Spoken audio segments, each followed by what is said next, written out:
Uh, Baik, tuan-tuan dan puan-puan, pada malam ini saya akan menerangkan kepada tuan-tuan apa yang disebut karisma. Baik, karisma adalah daya pengaruh. Tuan-tuan, yang dikatakan karisma itu adalah daya pengaruh. Jadi sesiapa yang ada daya pengaruh, dia ada karisma.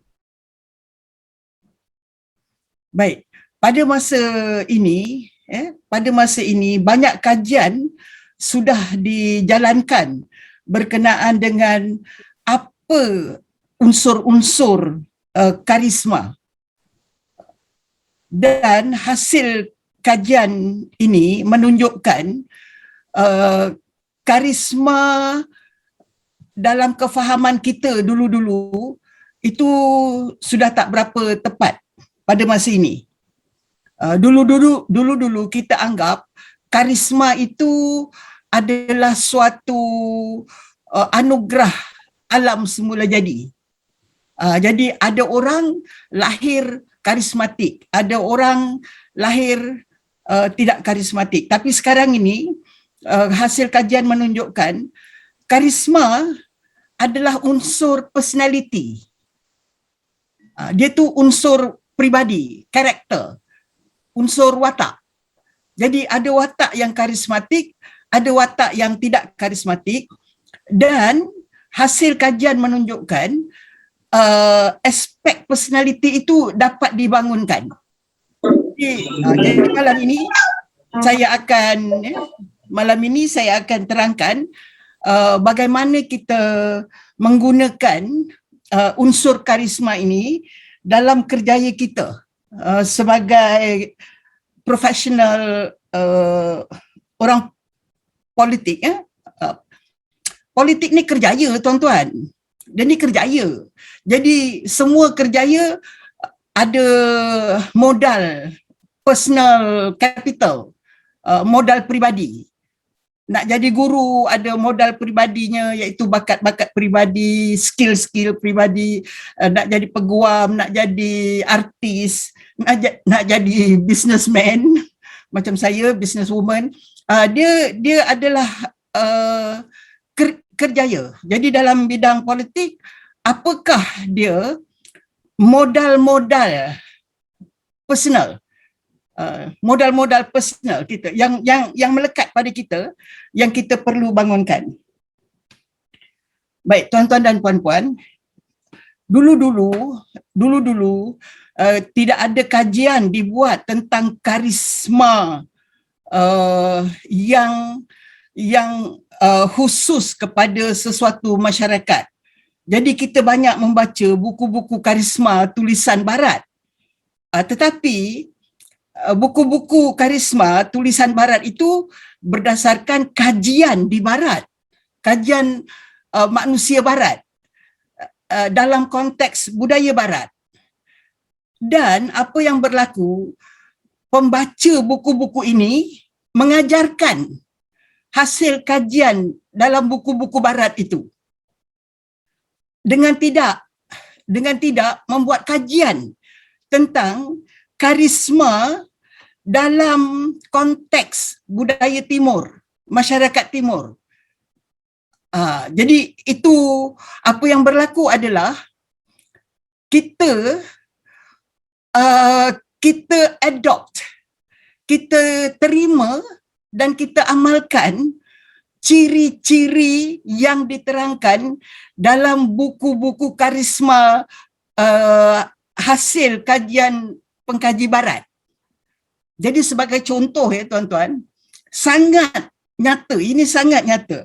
Hasil kajian di Amerika sebagai contoh, mereka menggunakan ukuran ketinggian calon-calon presiden yang kalah dan calon-calon presiden yang menang. Dan didapati di Amerika, apabila calon-calon presiden bertanding, didapati majoriti calon presiden yang lebih tinggi menang. Yang ketinggian badannya lebih tinggi menang. Jadi, apa yang berlaku?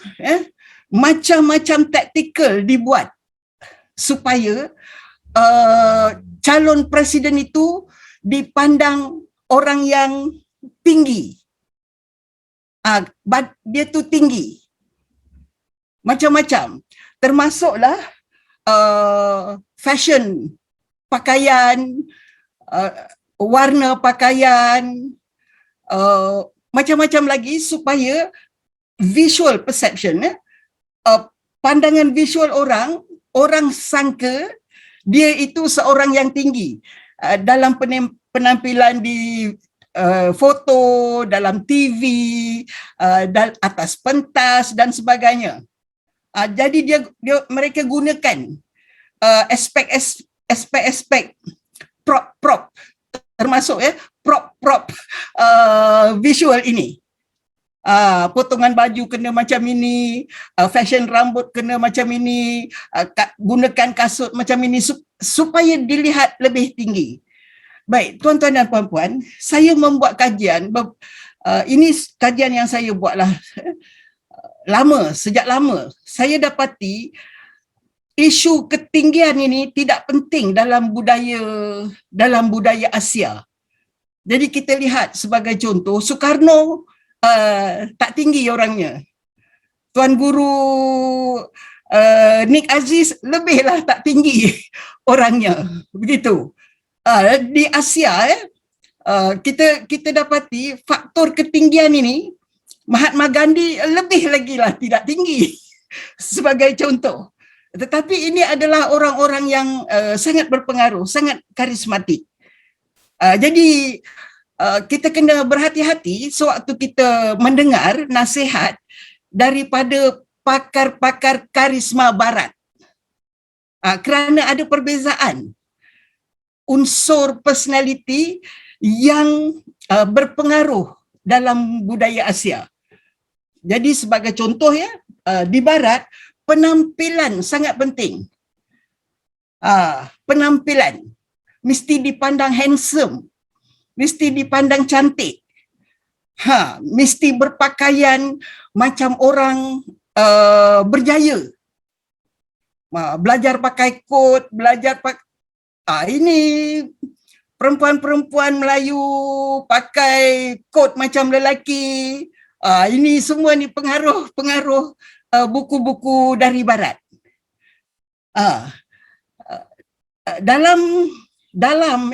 Dalam pemerhatian yang saya buat, apabila perempuan-perempuan Melayu, terutama ini pegawai-pegawai kerajaan, pegawai businesswoman, memakai kot ala lelaki ni.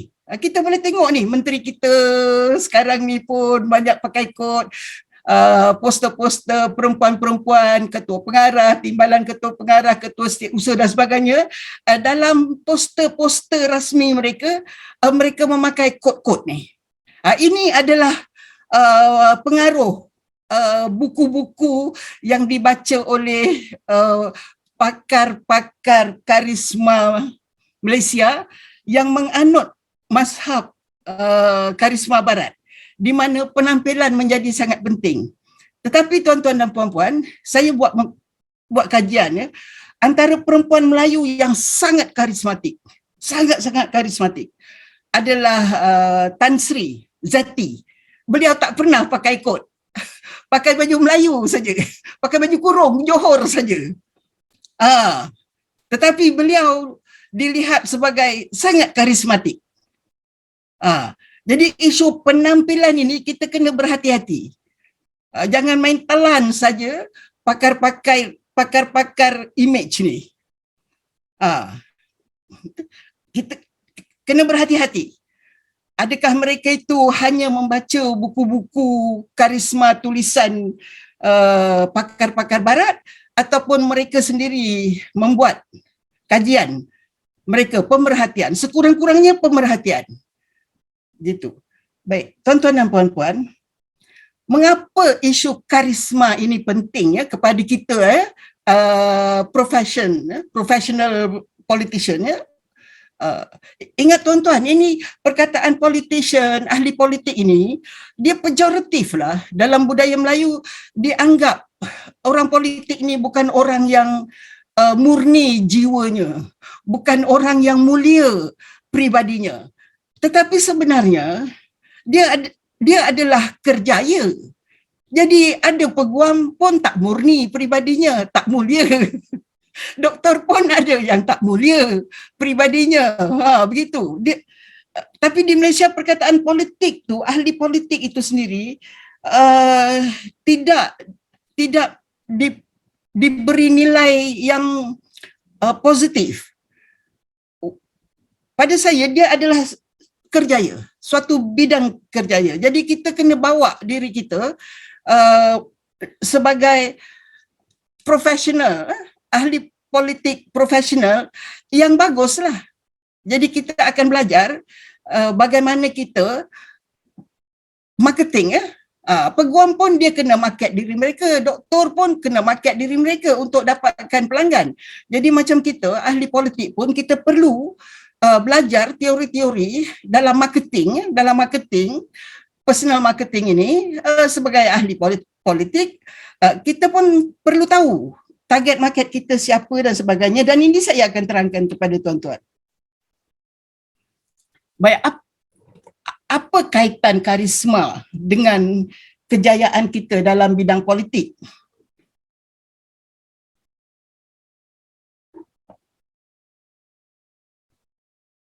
Kita belajar karisma, tuan-tuan, pada masa ini ya. Kita belajar karisma ini kerana kita perlu melakukan apa yang dipanggil perception management. Perception management. Bagaimana kita mengurus persepsi orang terhadap diri kita. Adakah kita seorang peguam yang bagus? Adakah kita seorang business person yang bagus? Adakah kita seorang doktor yang bagus? Ini semua personal perception. Diperlukan oleh semua profesional. Jadi adakah kita seorang ahli politik yang bagus? Di sini relevannya kita belajar karisma. Saya ulang lagi sekali ya tuan-tuan. Karisma adalah daya pengaruh. Jadi kita akan belajar unsur-unsur yang meningkatkan daya pengaruh kita. Itu kita akan belajar. Dan saya akan terangkan. Baik, kita belajar teori karisma ini kerana kita hendak mengurus persepsi orang tentang diri kita. Kita kena urus tu. Bagaimana orang pandang kita. Dalam perkembangan terbaru, politik terbaru sekarang, saya dapati di kalangan orang muda-muda, mereka dah tak peduli parti. Mereka nampaknya mereka beri support, sokongan kepada likability lebih. Ada trend itu. Jadi dia menyokong bukan parti lagi dah, tetapi orang itu sendiri. Dan ini menjadi lebih penting lah ya tuan-tuan, kerana likability. Jadi sebagai contoh, kalau KJ, Khairi Jalaluddin, dia masuk parti mana, dia punya penyokong tetap sokong dia. Atau Syed Saddiq umpamanya. Dia masuk parti mana, orang tetap akan sokong dia. Kerana ini trend terbaru di kalangan orang muda-muda ni, terutama yang golongan yang profesional urban. Yang berpendidikan dan urban. Yang ini.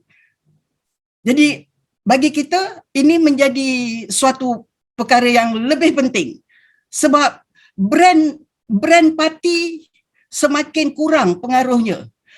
Personal brand menjadi lebih berpengaruh sekarang. Personal brand menjadi lebih berpengaruh. Jadi bermakna di sini isu karisma, isu pengurusan persepsi menjadi critical factor. Kalau parti kita bagus pun, kalau personal brand kita tidak cukup kuat, itu kita akan ada banyak cabaran.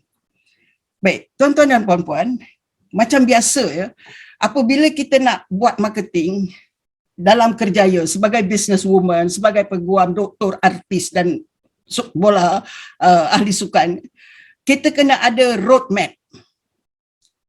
Kita mesti ada roadmap. Jadi, tuan-tuan kena ada roadmap dalam kerjaya politik tuan-tuan. Roadmap. Artinya, stesen tuan-tuan. Stesen yang tuan-tuan nak sampai tu di mana letak stesen tu. Salah seorang menti saya senang saja. Saya tanya, apa tuan punya roadmap? Hujung sekali tuan nak jadi apa? Dia kata, saya bukan apa-apa puan. Saya nak jadi setiausaha politik menteri saja. Okey? Itu dia nak jadi setiausaha politik menteri saja. Dan kemudian saya tanya, kenapa dia nak jadi setiausaha politik kepada menteri? Sebab dia kata, di situ nanti saya boleh buat banyak kerja-kerja yang baik sebagai setiausaha politik menteri. Dia kata, dia ni aktivis. Dia kata, saya banyak kerja baik, projek saya boleh buat apabila saya itu, kerana network saya dengan GLC akan bertambah bagus.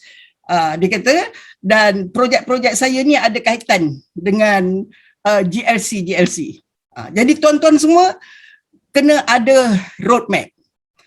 Baik. Apabila tuan-tuan sudah ada roadmap, baru nanti tuan-tuan dan puan-puan juga boleh kenal pasti pintu masuk mana yang tuan-tuan akan masuki.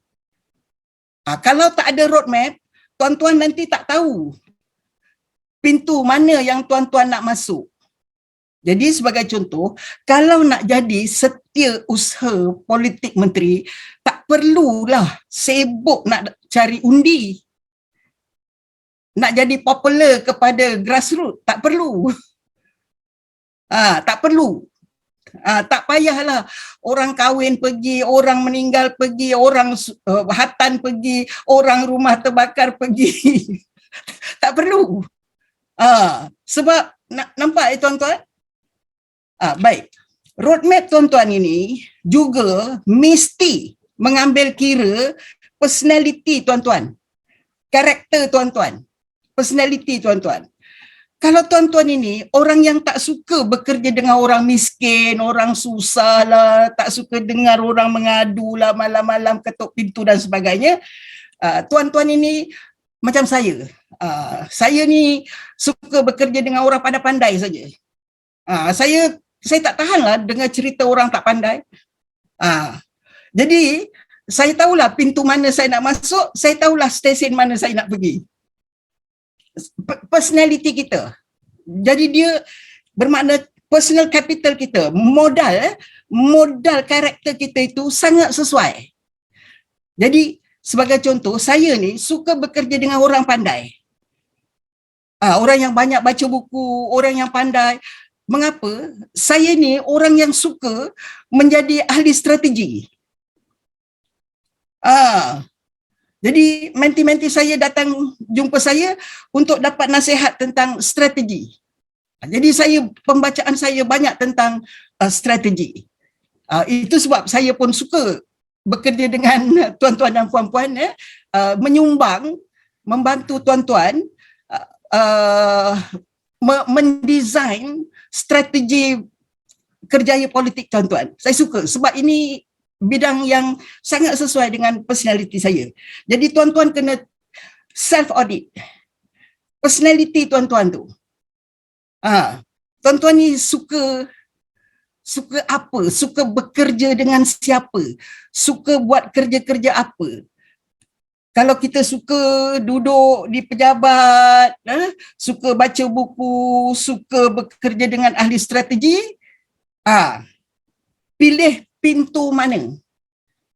Semua jenis personality penting ada dalam aktiviti politik.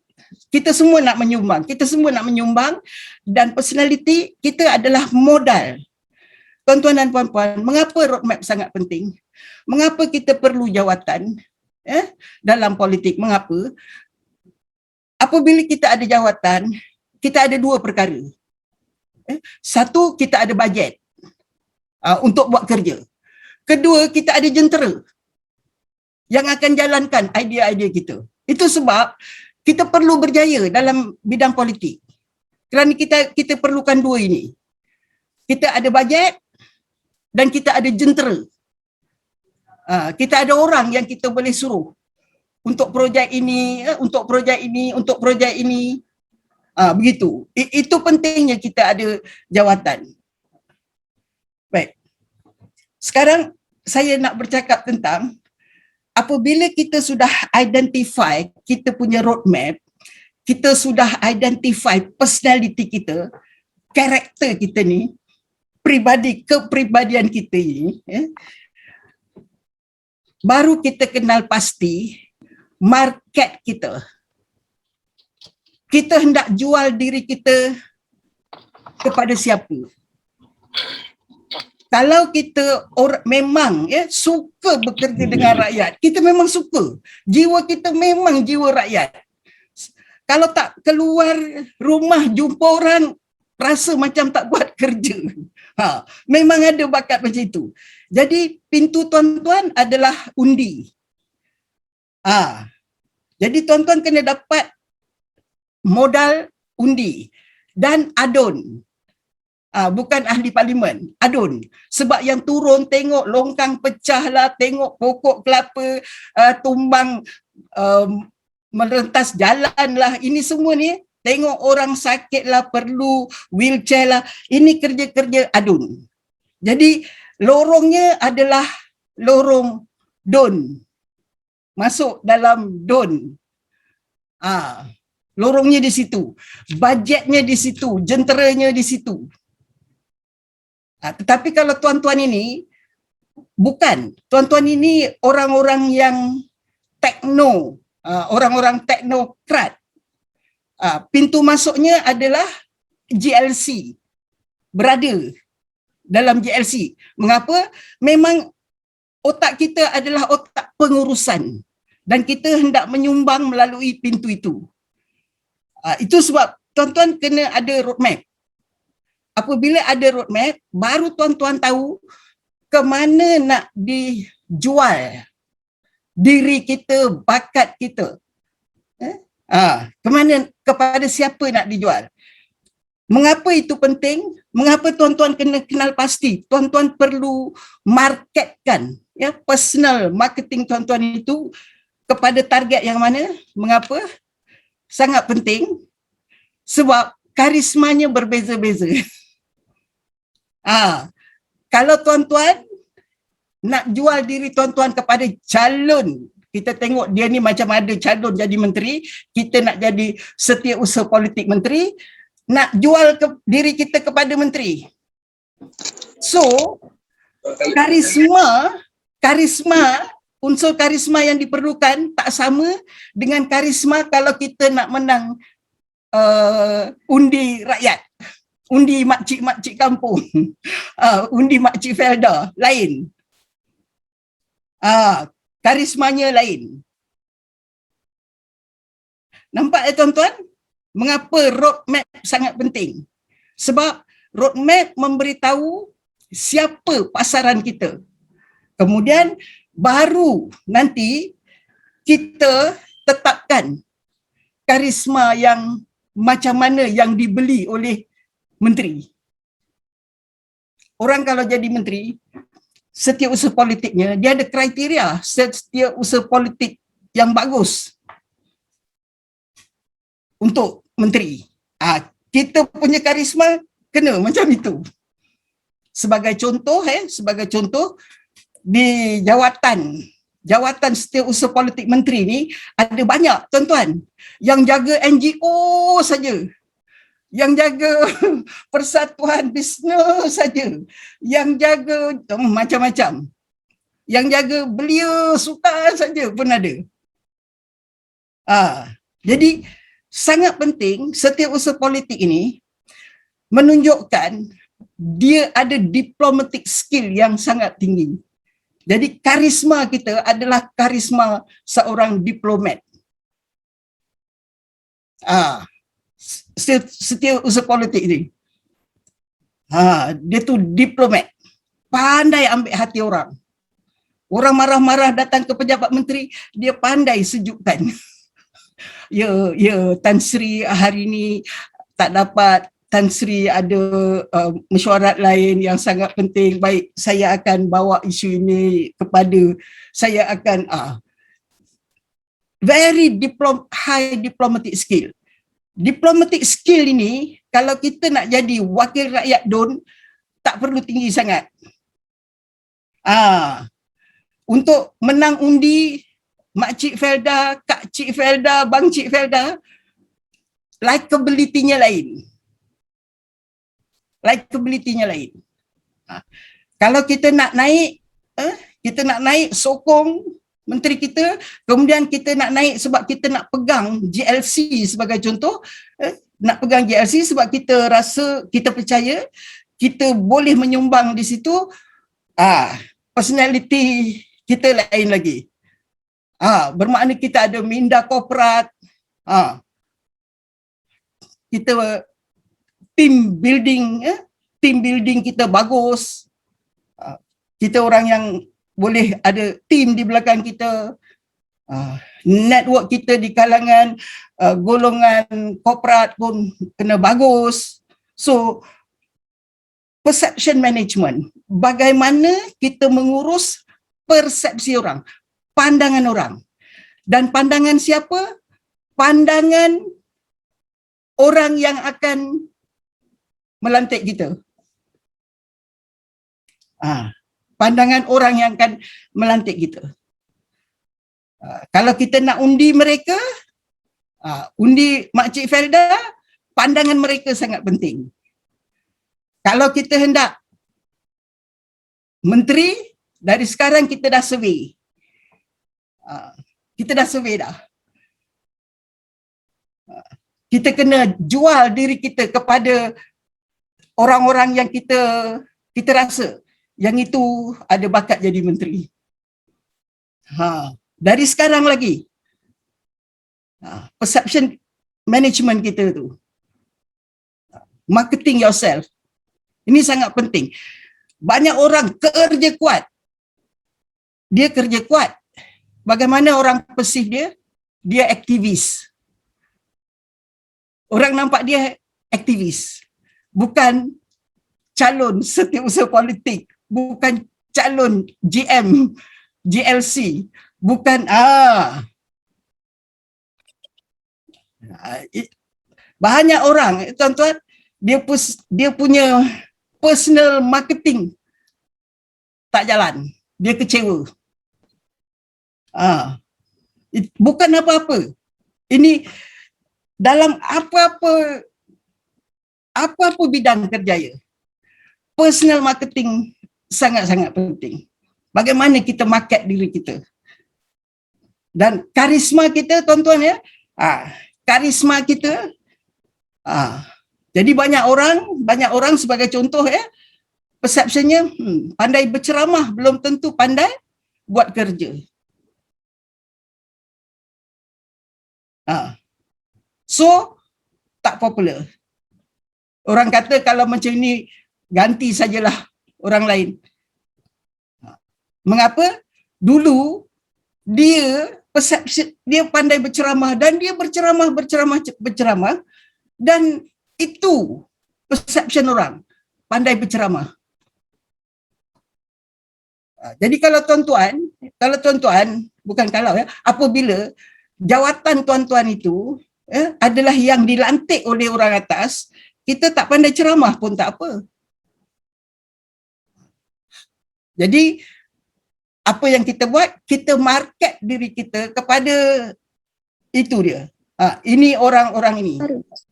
Ini orang-orang ini. Dia nak cari setiausaha politik yang macam mana. Kita dah mula dah. Perception management kita. Jadi sebagai contoh, Setiausaha politik, dia kena handle semua urusan politik. Tak kira parti mana, musuh ke apa ke, bermakna jangan kita berkonflik dengan orang. Jangan sampai orang pesih kita kaki gaduh. So kita punya page, kita punya media sosial semua, jangan bergaduh dengan sesiapa. Sebab keperluan jawatan itu. Kalau kita nak naik, ke GLC, ke memenuhi birokrat, teknokrat ini, perception management kita apa? Jadi wall social media kita apa? Saya ni tuan-tuan, saya follow semua wall kementerian, semua wall jabatan, semua wall ahli politik, semua saya buat kajian aja. Saya buat kajian. Apa yang dia tulis, apa yang orang komen. Sebab itu pasaran yang sebenar. Itu pasaran yang sebenar. So, mulai dari sekarang, tuan-tuan, nombor 1, roadmap, tuan-tuan. Your personal roadmap. Nak sampai mana? Kalau kita tak nak masuk pintu undi, kita tak payah sibuk-sibuk nak jadi ketua cawangan lah, ketua bahagian lah, ketua ranting lah, ketua cabang, tak payah. Tak perlu. Sebab itu adalah untuk orang yang memang suka bekerja. Asal banjir dia turun dulu. Perception management ya tuan-tuan, sangat-sangat penting. Saya memang buat kajian ini. Saya hari-hari sebelum tidur saya cek menteri ni apa cakap, apa orang tengok, berapa like, berapa tak like. Saya pun kesian betul. Pada peringkat itu dah 3 jam umpamanya, yang like baru 5.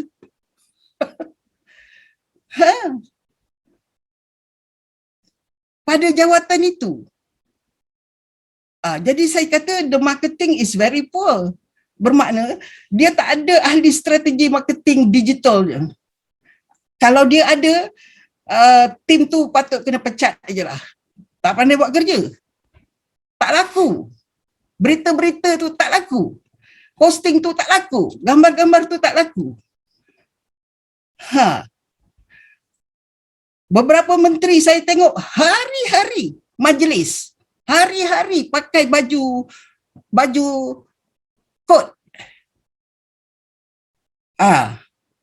Bermakna apa? Ni orang tak buat kerja. Ini orang acara-acaraan. Ini orang majlis-majlisan.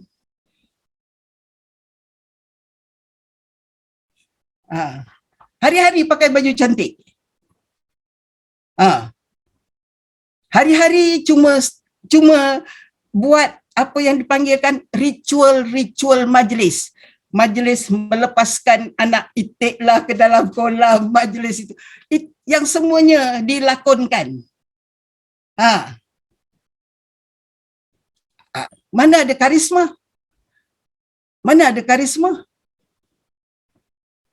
Tak ada. Saya buat kumpulan, saya ambil gambar-gambar tu tuan-tuan. Saya ambil gambar-gambar tu, saya ada folder besar. Kalau macam ini punya gambar-gambar yang diterbitkan dalam media sosial mereka,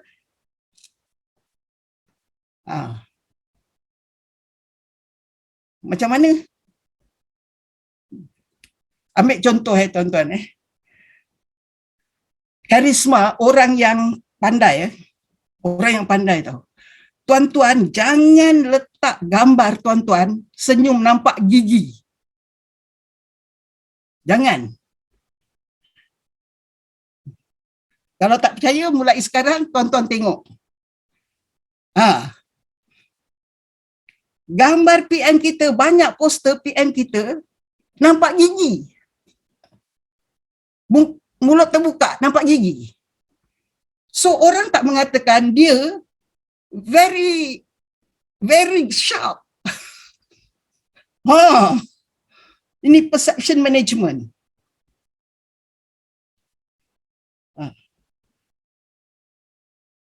Karisma, tuan-tuan. Kalau kita tidak dilihat sebagai orang yang otak tajam, serious worker, good thinker, kan, good decision maker, gambar kita jangan nampak gigi. Jangan dilihat gambar-gambar kita hanya majlis-majlisan. Hadir majlis itu, walaupun hadir majlis itu, jangan letak gambar-gambar itu. Kalau kita nak orang tengok kita kerja kuat sampai tak ada masa nak pakai kot, walaupun menteri, sampai tak ada masa nak pakai kot, balik jogging terus pergi buat kerja, ikut macam KJ. Pergi turun ke hospital pakai kasut Nike saja, pakai jersey jogging saja. Urgency kan. Dah tu awak Menteri Kesihatan, kenalah tunjuk kan awak pun jogging. Pergi kerja masih pakai kasut jogging lagi. Kalau nak tunjuk orang walaupun dah tua tapi masih muda begitu gini, tengok gambar-gambar Anwar Ibrahim. Semua lengan lipat. Itu man of action, buat kerja. Bukan kot 3 butang. Saya tengok je, saya buat kajian. Ini pakar-pakar karisma yang memberi nasihat kepada orang-orang politik ini, dia tak buat kajian tau. Kajian orang Malaysia tu, dia ndak menteri yang macam mana.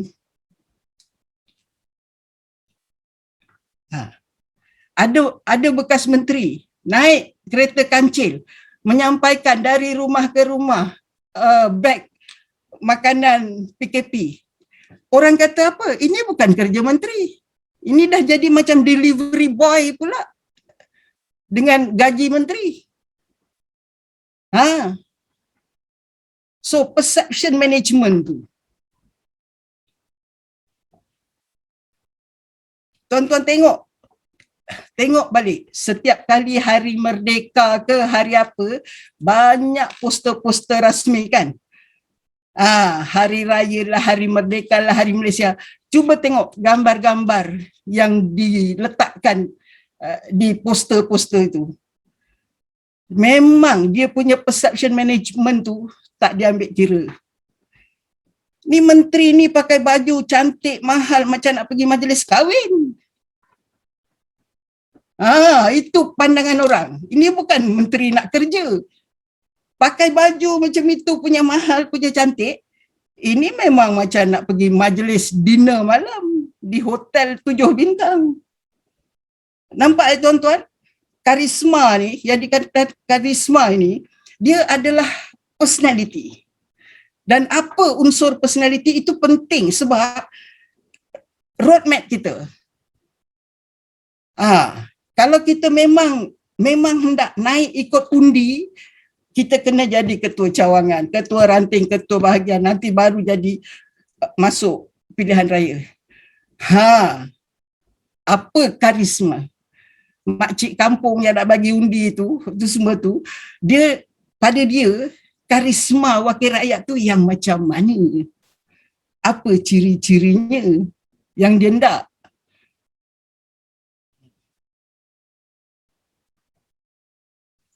Jadi, tuan-tuan dan puan-puan, itulah ya malam ini karisma. Baik, sekarang saya nak bercakap. Seandainya tuan-tuan tak minat nak masuk ikut pintu undi, kita tak pedulilah, tak ada jawatan dalam parti pun tak apalah. Kita nak terus dilantik oleh menteri, duduk dalam pejabat menteri. Banyak kan yang naik ikut bekas-bekas setiausaha kan, politik kan yang naik, yang naik tu. Baik. Apakah apakah strategi? Strategi kita adalah kita kena survey ni orang yang kita ramalkan. Tak kira lah dia menteri mana, menteri parti apa tak kira. Tapi kita rasa yang ini akan jadi menteri. Kita dah ada 15, sebagai contoh 15 orang yang kita ramalkan 6 tahun dari sekarang. Dia boleh naik timbalan menteri ke, menteri ke, saya nak masuk dalam pejabat mereka, mula jual diri kita kepada orang-orang itu. Mula. Baik. Apabila kita menjual diri kita ke atas, don ni semua dia jual ke bawah. Dia jual ke bawah, kepada pengundi di bawah. Macam kita, yang kita nak naik GLC umpamanya, naik duduk dalam lembaga-lembaga pengarah dan sebagainya tu, GLC ni ada beratus-ratus tuan-tuan. Di Pejabat Perdana Menteri ada 90 agensi. Itu baru pejabat Perdana Menteri, ada 90 agensi. Semuanya ada lembaga pengarah dalam tu. Apabila kita hendak jual diri kita ke atas, 3 perkara ini kita kena jaga. Kita kena jaga. Kita kena tunjuk dalam kita punya blog, dalam kita punya website, dalam kita punya page, Facebook, Instagram ke, Twitter ke, TikTok ke. Satu, kita punya ability. Ability kita. Di mana ability kita? Itu kita kena tunjukkan. Kedua, kita punya likability. Likability kita tuan-tuan bukan ke bawah, kepada orang itu. Kita mesti mudah disukai oleh orang itu.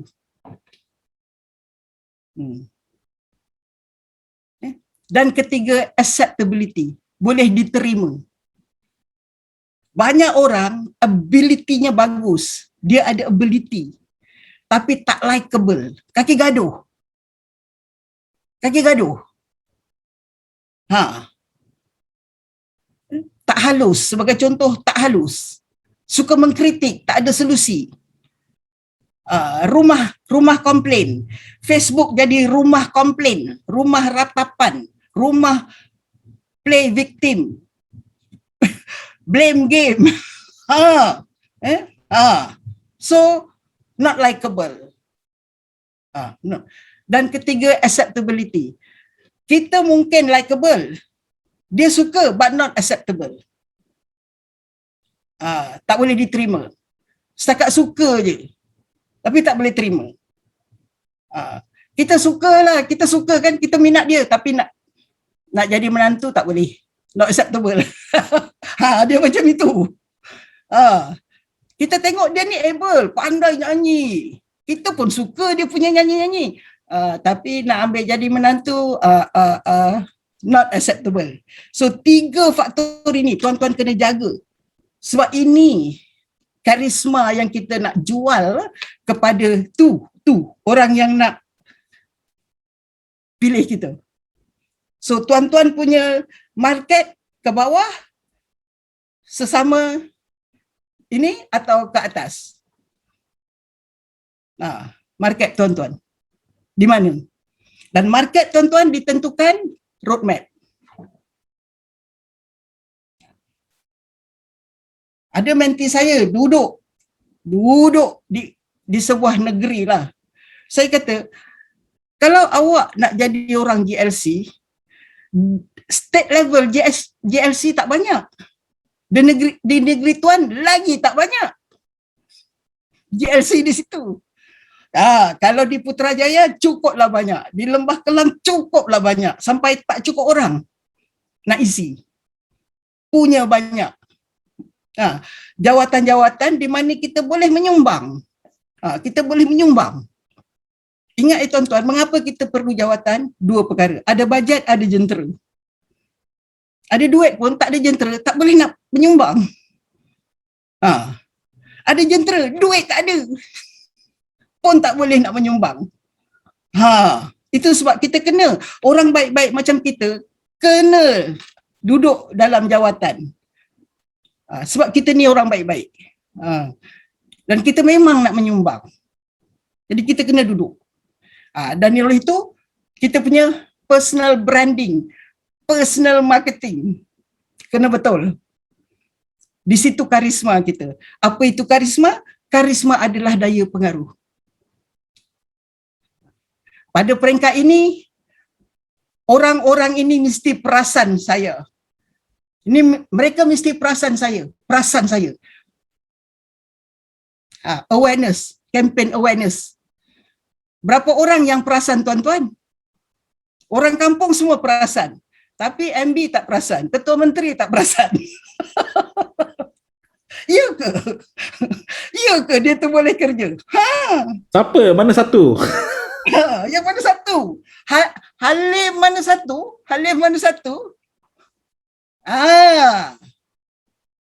Awareness campaign. Orang mesti aware. Perasan kita. Perasan bakat kita.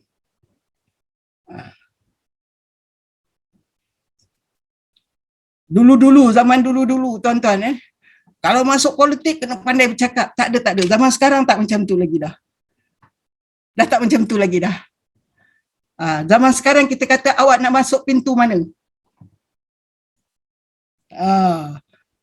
Jadi lain pintu, lain tiketnya. Jangan salah beli tiket.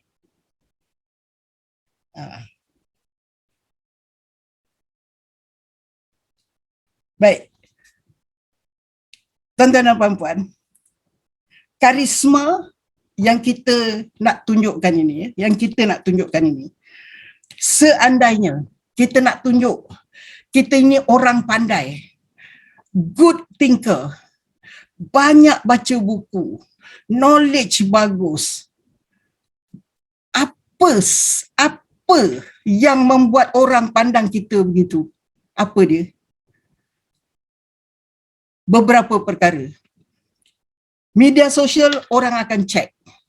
So, media sosial kita mesti menunjukkan posting-posting kita ni baca buku. Kita ni berkawan dengan orang-orang pandai. Kena tunjuk. Kita hadir conference ini, kita dalam projek ini, kita berjumpa dengan orang-orang ini, kena tunjuk tu. Bahawa kita ini orang-orang yang memang ini kita besok ni GLC, state level GLC ni banyak ni, kena letak orang korporat ni. Ada banyak yayasan, ada banyak anak-anak syarikat yang perlu dipulihkan. Kena tunjuk tu. Di situ. Bermakna apa? Tulis, tunjuk, ceritalah. Alhamdulillah hari ni sempat baca buku ini sebagai contoh. Ataupun pergi Kinokuniya, tunjuk. Alhamdulillah hari ni sempat singgah Kinokuniya. Ini semua simbol-simbol kita adalah orang yang sesuai untuk awak masuk pintu ini. Ini tempat awak. Kena tunjuk. Gitu. Jadi bahasa kita sendiri. Saya tengok ada ni pemuda-pemuda kan. Ada jawatan tulis korang-korang. Korang-korang. Saya kata mamat ni dia nak jual dirinya kepada siapa ni? Guna bahasa korang-korang, dorang-dorang ni. Dia ni nak jual dirinya kepada siapa ni?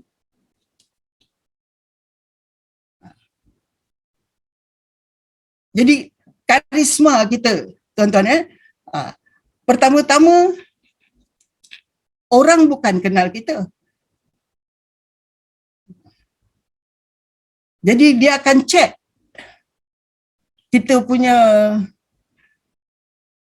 media sosial. Kita bergambar dengan siapa, kan? Apa aktiviti kita, bahasa kita, tak macam bahasa orang yang membaca. Tuan-tuan dan puan-puan, hari ini saya membaca artikel yang ditulis oleh seorang digital strategist. Dia kata, jangan hanya tengok siapa follow kita. Dia kata, banyak follower tak penting. Tengok kita punya reach. Jadi follower kita tak banyak, tapi yang follow kita tu reach-nya sampai Putrajaya ke tidak? Reach, siapa yang follow kita? Maknanya market kita betul atau tidak? Tidak.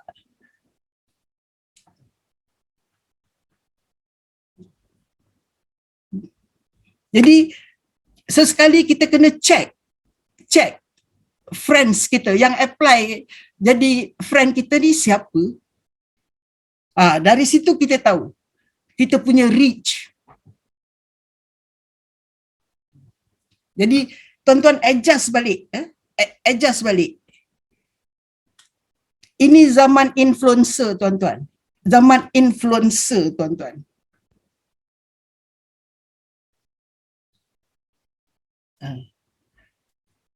Mengapa KFC gunakan budak-budak, kanak-kanak dalam iklannya? Sebab walaupun kanak-kanak tu tak ada duit nak beli KFC, dia tu influence mak bapaknya. Mak bapaknya tu bayar saja. So ini sekarang ini, siapa yang follow kita, mereka adalah influencer. Jadi kita kena dapatkan influencer follow kita.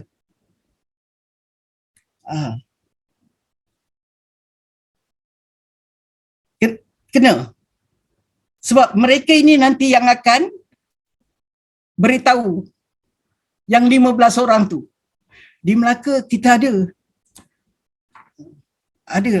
Saya kenal di Melaka. He's good. Nampak influencer. Ini ekonomi influencer. So siapa yang follow akaun kita?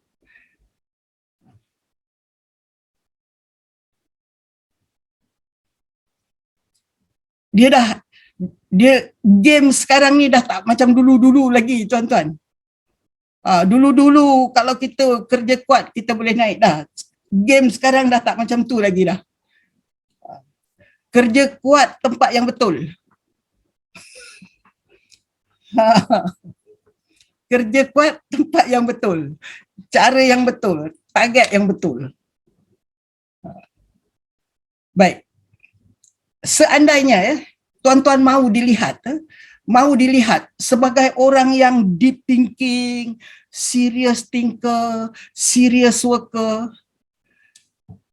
material untuk jadi GM, untuk jadi CEO, untuk jadi ahli lembaga pengarah. Tuan-tuan ini is material for that. Tuan-tuan ini materi setiausaha menteri apa, tuan-tuan dan puan-puan, untuk dilihat sebagai orang yang macam itu, ahli strategi, orang yang otaknya tajam, bagus, good decision maker, berhati-hati membuat keputusan. Tuan-tuan, apabila hadir dalam majlis di mana target kita dah target dah orang ni mesti perasan aku. Ni orang ni kena perasan kan. Kita hadir majlis orang tu.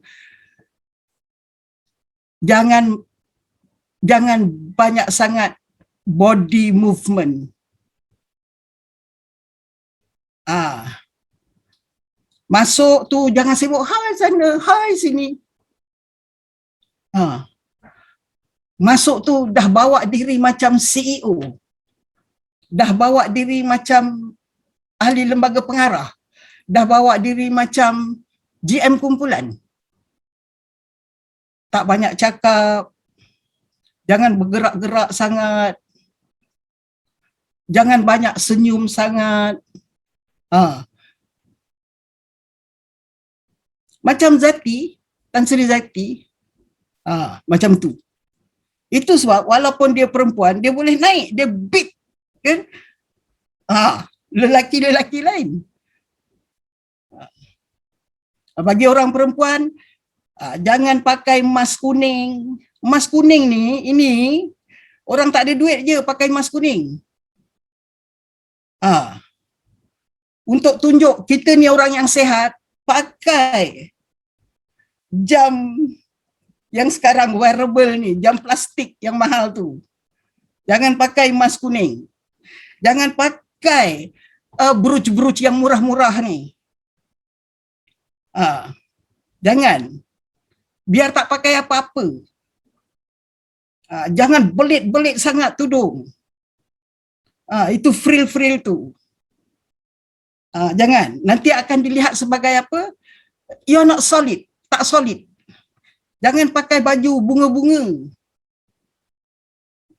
Macam Zati. Mana Zati ada pakai baju bunga-bunga?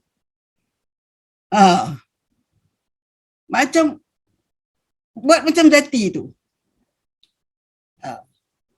Untuk tunjuk kita orang yang health conscious, belilah jam Apple tu. Dah sekarang banyak dah.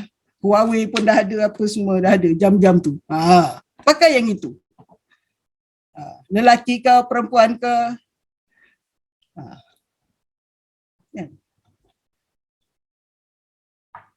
Saya ada collection foto-foto. Saya kata dia orang ni patutlah orang punya kata ini memang tak layak lah kat sini lah apa semua. Pakaian macam tu. Tak ada beza lah pakaian kerani kanan jabatan kerajaan dengan ahli politik. Tak ada beza. So bermakna perception management. Dia tu tak ada penasihat tentang perception management. Tak ada penasihatnya.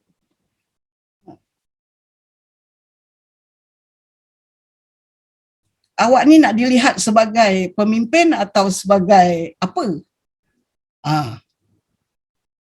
Jadi balik kepada roadmap.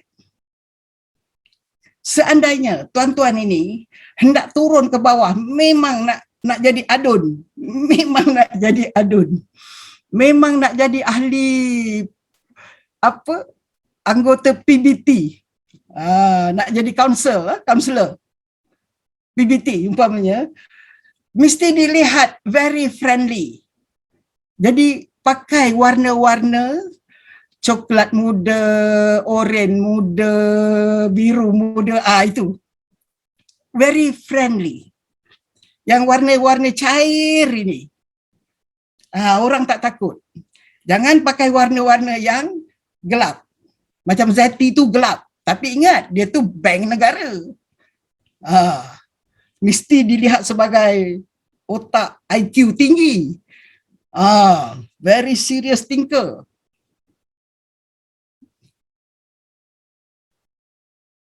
Bagi tuan-tuan yang nak tunjuk tuan-tuan ini, orang yang otak bagus, kena ambil kursus tajwid Melayu. Suara apa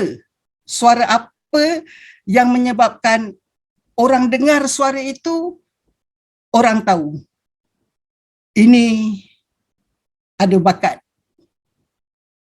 Ada bakat diletakkan di tempat-tempat di mana dia diberi kuasa membuat keputusan-keputusan strategik yang penting-penting.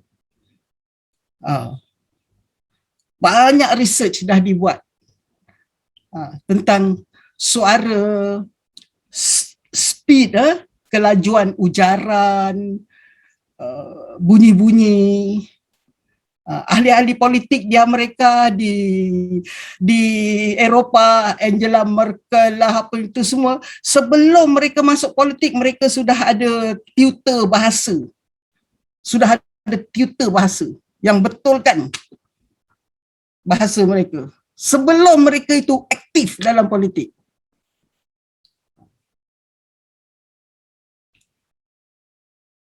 Obama tu semua ada tutor bahasa.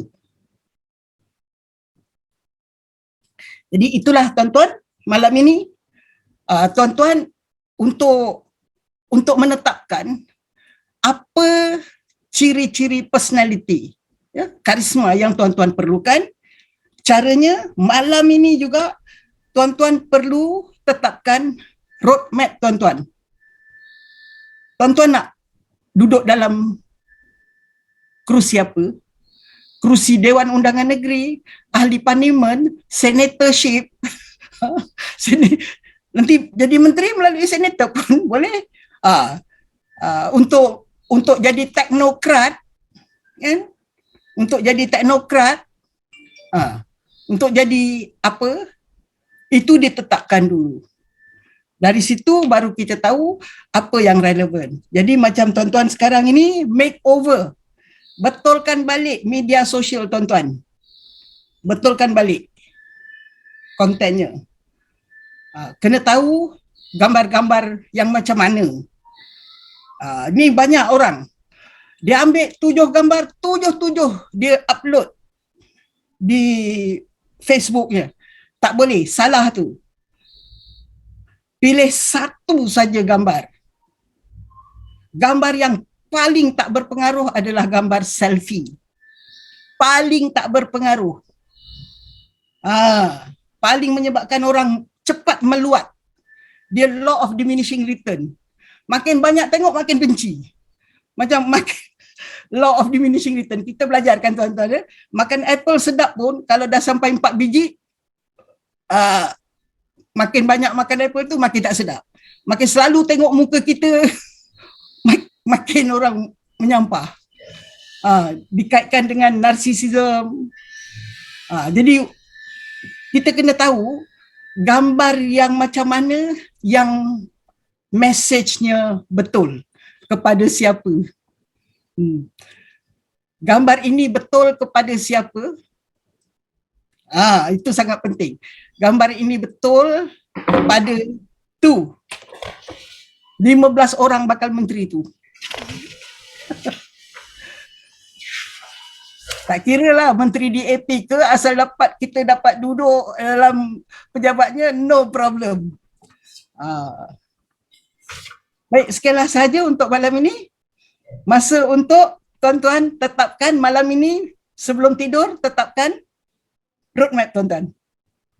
Sekian, Assalamualaikum warahmatullahi wabarakatuh. Waalaikumsalam. Terima kasih Puan. Tadi ada yang angkat tangan ke ataupun ni nak tanya, kita bagi masa dalam 5 minit sebelum kita akhiri kelas pada malam ini.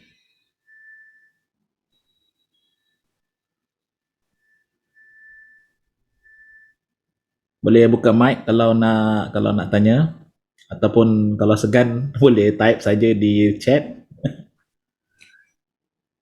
Ataupun kirim saja soalan pun boleh kepada Ustaz Halim dan kemudian sampaikan kepada saya, boleh. Baik. Boleh. Ada tak ada? Ada tadi ya? Ada Tuan Halim. Okey, sila Tuan.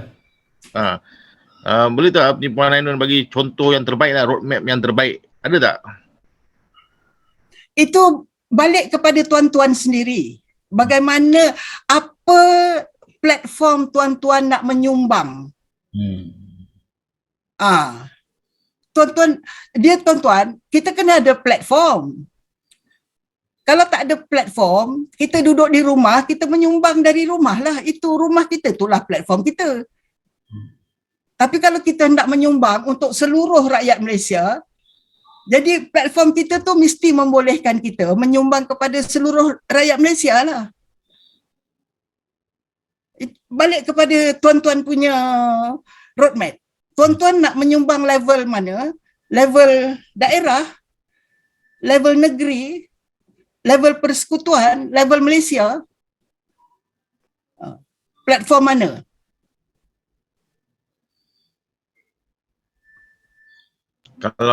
Kalau level macam level GLC tu macam mana tu Pak Ainon? GLC.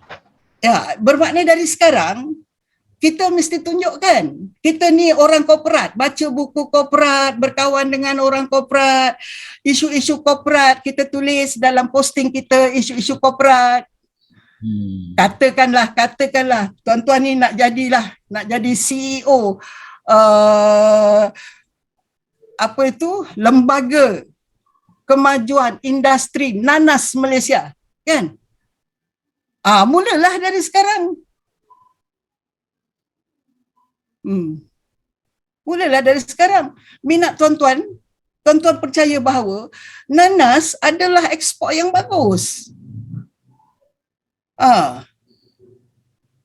Mulalah.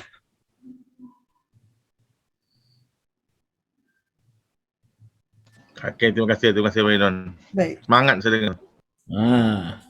So malam ni dah boleh lakar roadmap nak pergi mana. Roadmap. Nak jadi setiausaha menteri ke, nak duduk jadi CEO JLC ke, nak jadi apa ahli majlis PBT ke, terpulang ke tuan-tuan, dan karisma itu menentukan tuan-tuan ni karisma diri sendiri tu tuan-tuan boleh nilai sendiri level mana tuan-tuan. Kalau kata kita ada pengetahuan dalam satu bidang contohnya, boleh kita pergi ke arah situ. Jadi saya ucap terima kasih pada Puan Ainon atas perkongsian yang sangat baik pada malam ini. Dan kepada tuan-tuan boleh join lagi pada minggu depan. Kita ada tajuk-tajuk yang lebih baik, lebih menarik. Kita sudah ke minggu keempat, so minggu depan minggu kelima. Jadi jemput masuk ke dalam ke grup Telegram kita yang ada. Kalau boleh PM saya kalau nak masuk. Jadi insyaAllah terima kasih saja pada malam ini, dan kita akhiri dengan tasbih kafarah dan suratul as. Subhanakallah wa bihamdika asyhadu. Terima kasih semua. Assalamualaikum warahmatullahi wabarakatuh. Waalaikumsalam. Terima kasih Puan. Terima kasih semua.